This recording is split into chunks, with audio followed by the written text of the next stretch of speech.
Hello crafty friends, it's Jess from jesscrafts.com, and today I have a card that features the new Nerdy Bunny from Gerda Steiner Designs.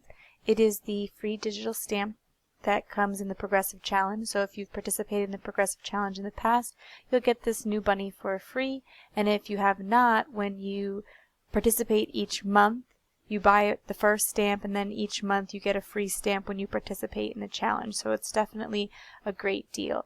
And so I'm going to be coloring up this bunny with my Spectrum Noir colored pencils. I'm using the Essential set, and I'm using Gamsol to blend out the bunny. I'm starting with the browns from the set, and I always start with the lightest color when I'm coloring with colored pencils. I chose to use colored pencils for this bunny because there's quite a bit of detail in it.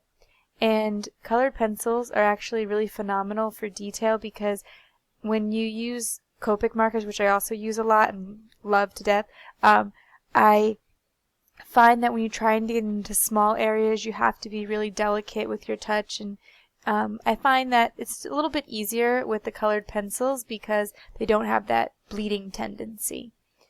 So I'm moving on from the lightest after I laid down the first initial bit of color.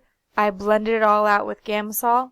Then I lay on the second darkest color, blend it all out with Gamsol, and lay on the third darkest color. What is really nice about the Spectrum Noir colored pencils is that they come in color sets. So when you get the essentials, inside of it are little groupings of 3 of various colors, like there's a grouping of blues, greens, pinks, and in this case browns. And so all of the guesswork about what colors to mix is done for you. And so I think that the Spectrum Noir colored pencils are really great for beginners, but I do highly recommend the Gamsol. I find that I really like the effects of blending with that. Blending with just the colored pencils is a little less appealing to me personally. In the case of this particular image, you see that I am actually coloring slightly outside the lines.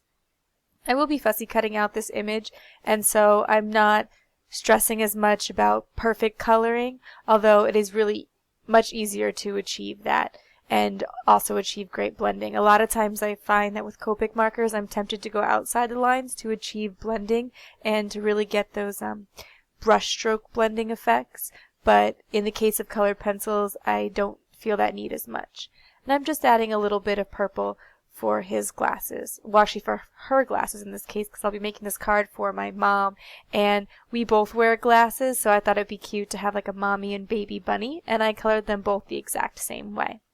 Now for the rest of the card, I'm going to be focusing on how you can get watercolor effects without owning any watercolors, but using your distress inks. I know that there are a lot of people who have now at this point invested in their own watercolor sets, but in case you haven't and you just looking for another way to use your distress inks and get more use out of them, I wanted to show you how you can achieve some watercoloring.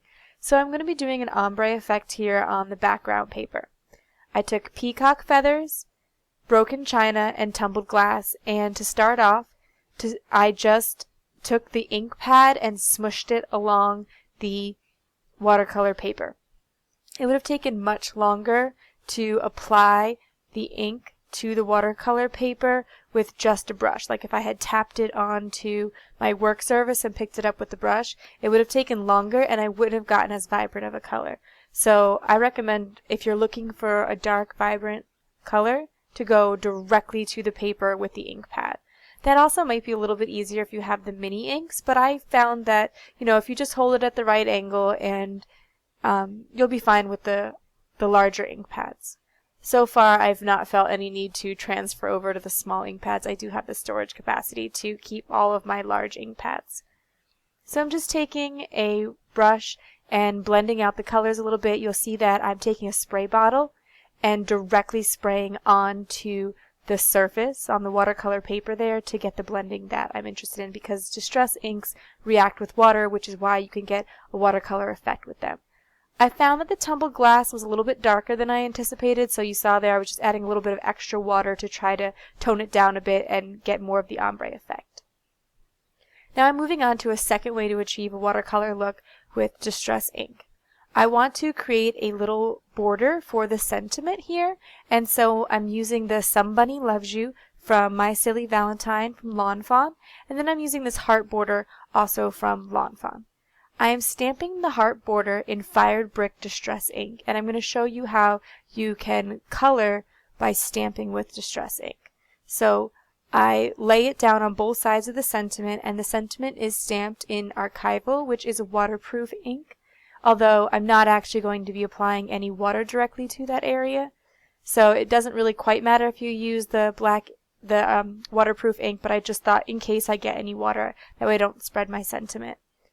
I'm also using watercolor paper for this part of the technique because I want to make sure that it will spread easily and the paper won't buckle at all. So what I'm doing is taking a fine tip water brush, mine's from Koi, and I do find theirs to be high quality water brushes, and I'm just touching the edges of the stamp and pulling the color in. So you'll get a dark outline and a light color towards the inside. You have to be a little bit careful with this technique because the ink will spread outside of the stamped lines just as easily, and so I do recommend a fine tip brush for this. But it allows you to achieve the look of coloring with watercolor without actually having to use any watercolor. Once I finish watercoloring all of the hearts, I adhere the sentiment strip onto my background panel and then trim it off. I wanted to make sure that there would definitely be enough room for the bunnies, and so I did make my sentiment panel a little bit longer than I strictly needed it to. And now I'm going to layer on the two little rabbits. I want to make sure that they're kind of interacting with each other, overlapping a little bit, but I'm still going to pop them up on foam dots, and so I found it easier to adhere them together first and then apply the foam tape to the back of them. So I'm just taking some Scotch tape, whatever tape you have on hand would do fine. I'm making sure that the top of the bunnies are in front and the bottom and back, just so that there's more interaction between the two of them rather than laying one directly on top of the other. And once I have those adhered together, I will apply the foam tape to the back of them and pop them up. I found that because the watercolor paper is so thick, it actually presents a little bit more of an even look, because if you glued them directly on, you would get a little bit of a bump where the watercolor paper is. And since I fussy cut them out, I want to make sure that they stand out, and so the foam tape will help me to do that.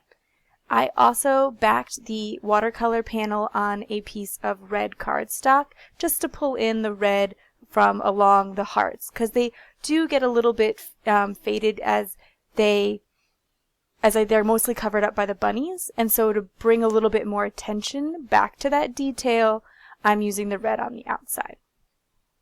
I chose to go with the teal in the background just because red and teal make a good natural color combination and they present a high contrast, and it allows me to make a Valentine's card that doesn't scream Valentine's Day. It doesn't have to be purple and pink in order to be Valentine. For a finishing touch, I'm just going to add a little bit of glossy accents to their glasses. With glossy accents, I find that you have to be a little bit careful because it can develop bubbles or it can get stuck, so I always like to test my glossy accents off to the side before I apply it directly to my project, because on more than one occasion it's been stuck and then I squeeze a little bit harder and it kind of pops all over the place and creates a little bit of a mess. So just a tip to always test your glossy accents to the side before you adhere it directly to the project. And that's it for my card today. I hope you enjoyed. If you like this video, you can give it a thumbs up. If you're interested in seeing more crafty videos, you can subscribe to my channel. I'm going to leave you links to where you can find this bunny and join in on the progressive challenge below, and also links to some of the other supplies that I used. Thanks for watching. Bye.